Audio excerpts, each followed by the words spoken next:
Hello class 10 students, लेकर आ गए हैं आपके इस चैप्टर ह्यूमन आई कलरफुल वर्ल्ड का लेक्चर नंबर 2।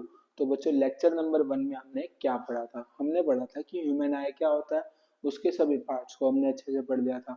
मैंने आपको बोला था कि जो आपका सेकंड लेक्चर है मैं उसमें लेकर आऊंगा आपके ह्यूमन आई के डिफेक्ट्स, आपके ह्यूमन आई के डिफेक्ट्स। तो आज मैं लेकर आ गया हूँ आपके पास में ह्यूमन आई के जितने भी डिफेक्ट्स है वो सब लेकर आ गया हूँ।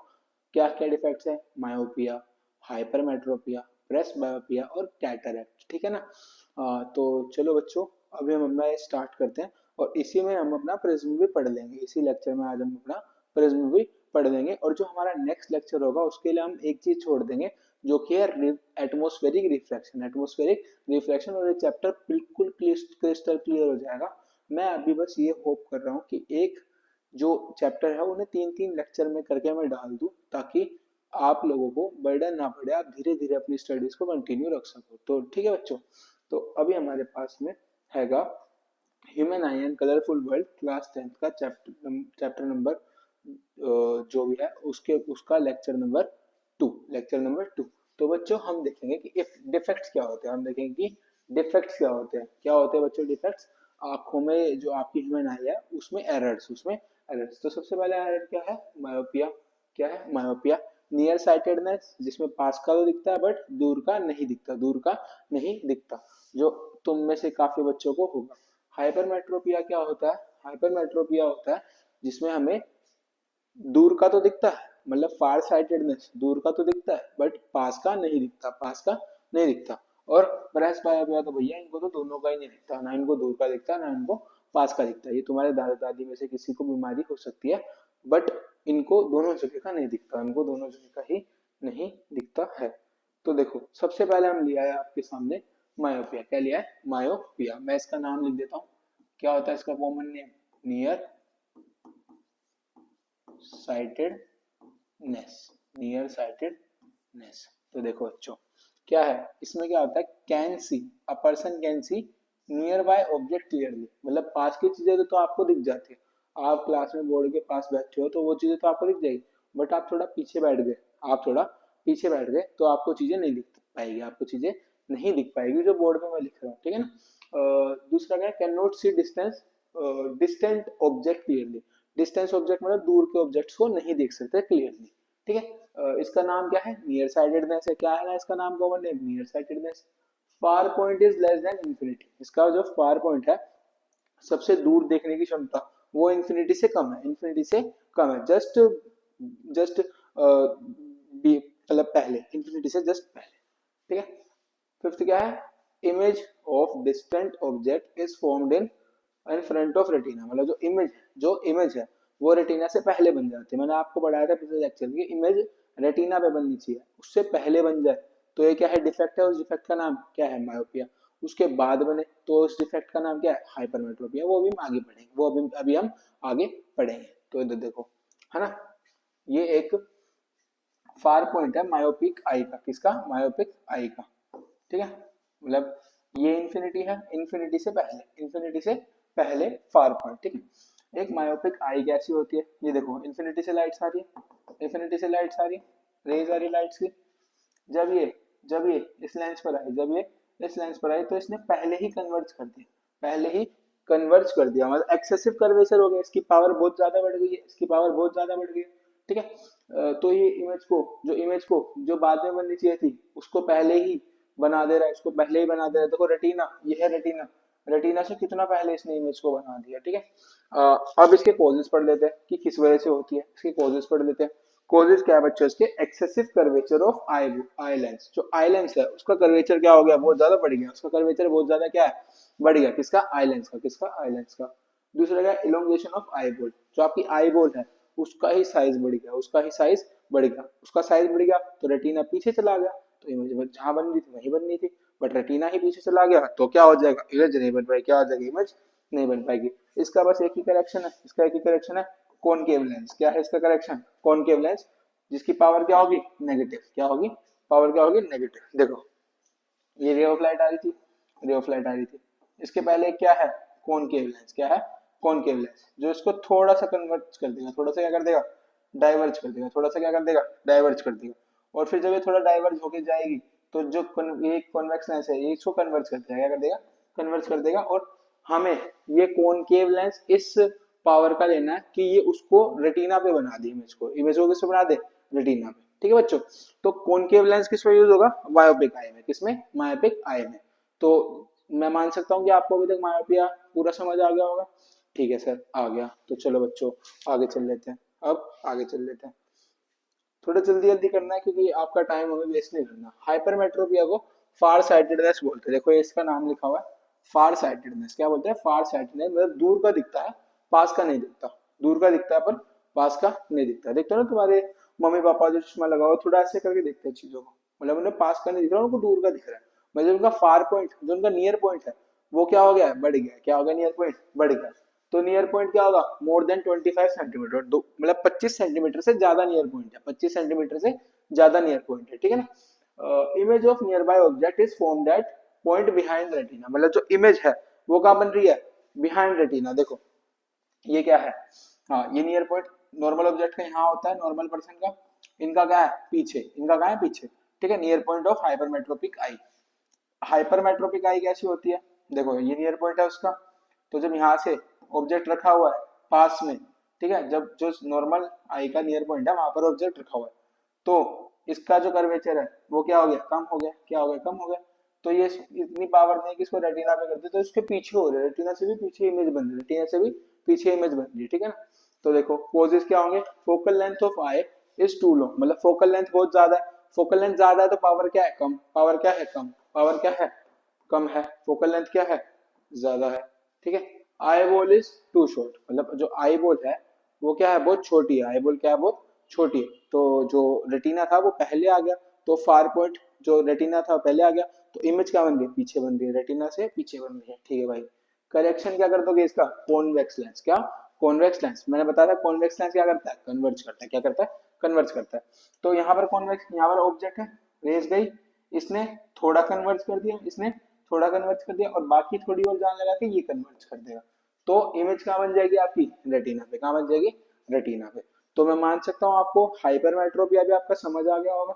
जी सर, बिल्कुल आ गया।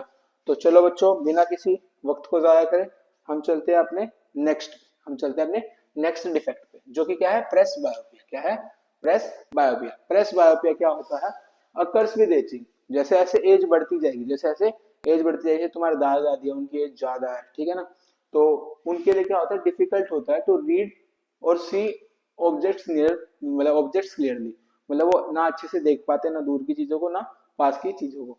Many elderly people hold books at a distance while reading. जब ये तो देखते हो ना, ऐसे करके देखते हैं वो, हाँ ऐसे करके। फोन भी ऐसे करके चलाते हैं मेरे दादाजी तो ठीक है ना बच्चों। चलो आगे चलते हैं। कोजेस, कोजेस देखो, कोजेस क्या है, वीक सिलियरी मसल। अब जो सिलियरी मसल मैंने बताया था पिछले लेक्चर में, सिलियरी मसल किसको कंट्रोल करती है, पावर ऑफ लेंस को। किसको, पावर ऑफ लेंस को। उसको मोटा करके या उसको पतला करके, थिन करके या थिक करके। ठीक है। अब उनकी सिलियरी मसल्स ही वीक हो गई, उनकी सिलियरी मसल्स भी वीक हो गई एज के साथ साथ।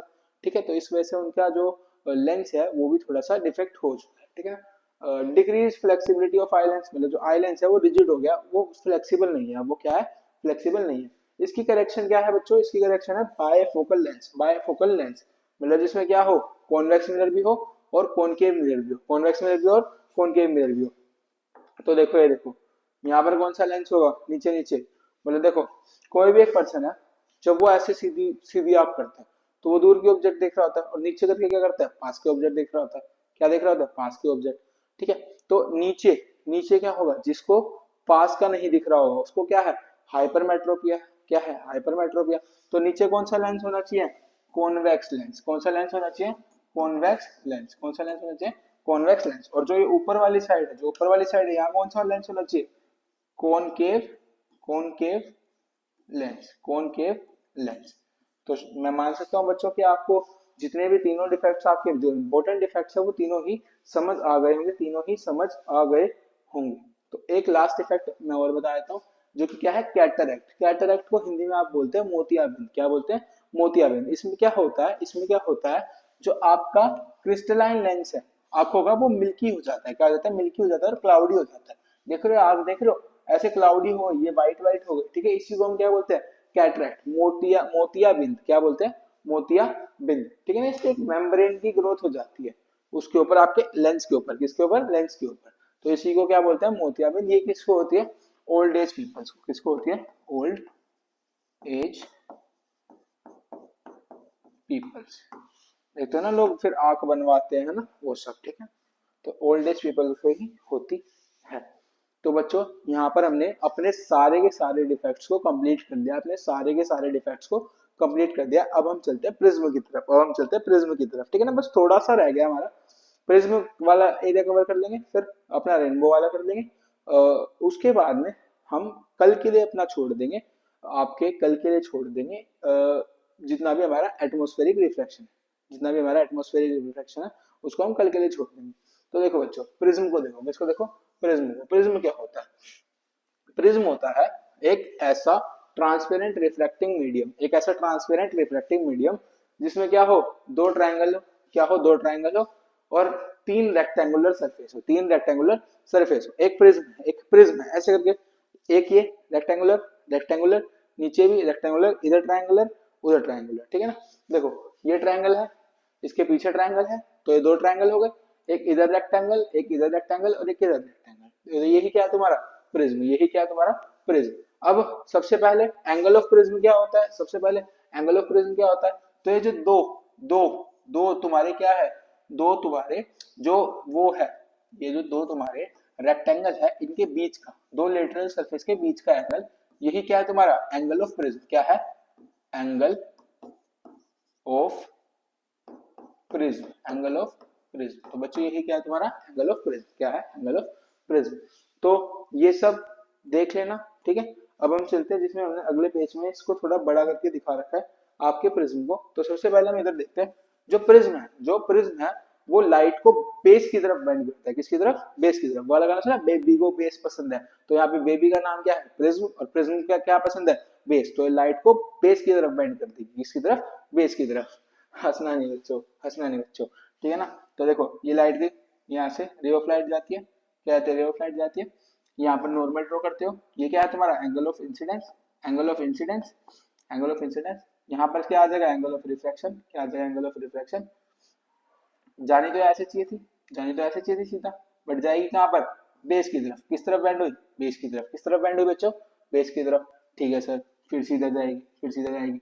अब नॉर्मल बनाओगे, नॉर्मल बनाओगे, ये क्या है एंगल ऑफ, ये क्या है एंगल ऑफ तुम्हारा वो इंसिडेंस, क्या है एंगल ऑफ इंसिडेंस।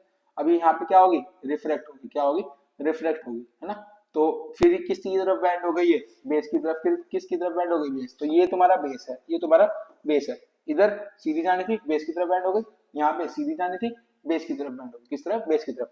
जब आप इन्हीं लाइन को रिट्रेस कर दोगे, क्या कर दोगे, रिट्रेस कर दोगे, तो यहीं पर तुम्हारा क्या आ जाएगा, मेन जो इंपॉर्टेंट चीज है, जो इंपॉर्टेंट चीज है क्या, angle, angle of deviation, angle of deviation, ठीक है। और जहां से आपकी लाइट बाहर निकलेगी, प्रिज्म से बाहर निकलेगी, वहां नॉर्मल ड्रॉ करोगे तो वहां पे क्या आएगा, angle of emergence, angle of emergence, angle of emergence. तो बच्चों यही आपका प्रिज्म है। और जो ये आपको मैंने डायग्राम बताया, ये मोनोक्रोमेटिक लाइट के लिए है बच्चों, किसके लिए है, मोनोक्रोमेटिक लाइट। मोनोक्रोमेटिक लाइट कौन सी लाइट होती है, जो सिंगल कलर की लाइट होती है। किस, कौन सी कलर की, सिंगल कलर की। यहाँ पर मेरा मतलब व्हाइट लाइट से बिल्कुल भी नहीं है बच्चों, मैं सिंगल कलर की बात कर रहा हूँ। व्हाइट लाइट में तो रेनबो बनता है, स्पेक्ट्रम बनता है, वो हम अगले केस में पढ़ेंगे। तो अभी मैंने जितना आपको पढ़ाया उससे आपको ये सब पता लग गया होगा, ये सब पता लग गया होगा, ठीक है भाई। अब एक सेकंड में बस पीछे स्लाइड में आपको एक बार लिख देता हूँ, क्योंकि बच्चे कुछ ना लिखे हुए पे ज्यादा भरोसा करते हैं। तो देखो इधर देखो क्या है, prism, prism bends light towards base, towards base. और दूसरा मैंने क्या बताया था, ये जो डायग्राम है ये किसके लिए है, मोनोक्रोमेटिक, मोनोक्रोमेटिक लाइट के लिए है, किसके लिए, मोनोक्रोमेटिक लाइट के लिए है, ठीक है भाई। चलो आगे चलते हैं। अब डिस्पर्जन ऑफ व्हाइट लाइट, देखो डिस्पर्जन क्या होता है, डिस्पर्जन होता है कि किसी भी लाइट का बहुत सारे कलर्स में डिवाइड हो जाना, है ना। जैसे जैसे प्रिज्म है, प्रिज्म एक व्हाइट लाइट को बहुत सारे कलर्स में डिवाइड कर देता है। इसी प्रॉपर्टी को हम क्या बोलते हैं, डिस्पर्जन। क्या बोलते हैं, dispersion. Breaking down of white light into 7 colours is called prism. क्या बोलते हैं, प्रिज्म। प्रिज्म नहीं, सॉरी, डिस्पर्जन। क्या बोलते हैं, डिस्पर्जन। क्या बोलते हैं इसको, डिस्पर्जन। ये क्या होता है, फिनोमिना होता है स्प्लिटिंग ऑफ व्हाइट लाइट। क्या होता है, व्हाइट लाइट अपने कॉन्स्टिट्यूएंट कलर्स में जब वो पास करती है प्रिज्म से, तो इसी को हम क्या बोलते हैं, डिस्पर्जन। क्या बोलते हैं, डिस्पर्जन। किसमें पास करती है, विब ग्योर। किसमें, VIBGYOR. Violet, indigo, brown, green, sorry, violet, indigo, blue, green, yellow, orange, red. Yellow, orange, red. तो आप इसको ऐसे याद कर सकते हो, ठीक है ना। विब ग्योर, विब ग्योर से आप इसको याद कर सकते हो। तो देखो ये क्या है बच्चे, व्हाइट लाइट है। क्या है, व्हाइट लाइट है। जब ये गई किसमें, प्रिज्म। किसमें, प्रिज्म। इसको जाना तो सीधा चाहिए था, ये बेंड करेगी बेस की तरफ, तो ये 7 कलर्स में डिवाइड हो जाएगी, 7 कलर्स में डिवाइड हो जाएगी, 7 कलर्स में डिवाइड हो जाएगी, ठीक है ना। और ये फिर दोबारा बेंड करेगी, तो ये व्हाइट लाइट एक स्पेक्ट्रम में कन्वर्ट हो जाएगी। इसमें स्पेक्ट्रम में, स्पेक्ट्रम क्या होता है, the band of 7 colours, the band of 7 colours, the band of 7 colours. तो देखो इन कलर्स कौन से हैं, VIBGYOR, VIBGYOR, violet, indigo, blue, green, yellow, orange, red. तो बच्चों ये जरूरी है, इसलिए मैंने लिख दिया, क्योंकि तुम्हें आगे भी काम आएगा, आगे भी काम आएगा। तो देखो न्यूटन जी जो थे, उन्होंने एक एक्सपेरिमेंट भी करा था प्रिज्म को लेके। न्यूटन जी ने एक एक्सपेरिमेंट भी किया था प्रिज्म को लेके, जो कि आपको बताना मेरे लिए बहुत जरूरी है, क्योंकि इस एक्सपेरिमेंट से वो प्रूव करना चाहते थे कि जो एक सनलाइट है वो क्या होती है, व्हाइट कलर की होता है। मतलब एक जो व्हाइट कलर की लाइट होती है उसमें बहुत सारे कॉन्स्टिट्यूएंट कलर्स होते हैं, ठीक है। तो उन्होंने क्या करा, एक व्हाइट लाइट ली, एक क्या ली बच्चों इन्होंने, व्हाइट लाइट। क्या ली बच्चों, एक व्हाइट लाइट ली। व्हाइट लाइट को उन्होंने पास किया प्रिज्म से, तो 7 अपने कॉन्स्टिट्यूएंट कलर्स में पास हो गई। फिर उन्होंने यहाँ पर एक प्रिज्म उल्टा करके रख रखा था, लेटरली लेटरली प्रिज्म रख रखा था, एक उल्टा प्रिज्म रख रखा था।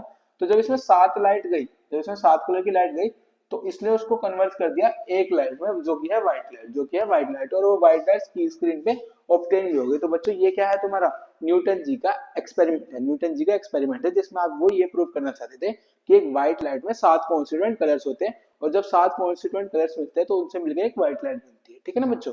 बस इतना सा न्यूटन जी का समझाना चाहते थे वो ये करके एक्सपेरिमेंट, ठीक है। बस यही है, बस इतना ही है।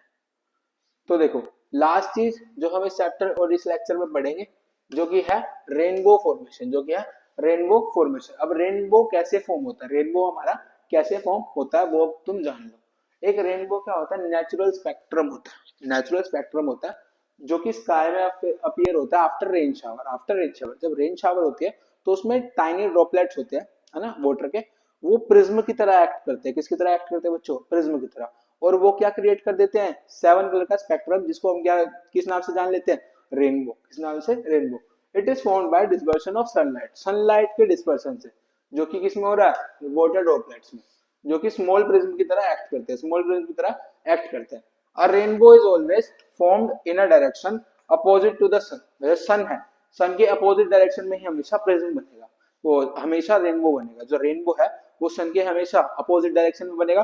और प्रिज्म की तरह यहाँ पर कौन एक्ट कर रहा है, तुम्हारी वाटर की ड्रॉपलेट, ठीक है। अब ये क्या है, यहाँ सन है, यहाँ क्या है, सन। ये रहा सन, बना देता हूँ, लो सन है। सन से व्हाइट लाइट गई किसमें, रेन ड्रॉप में।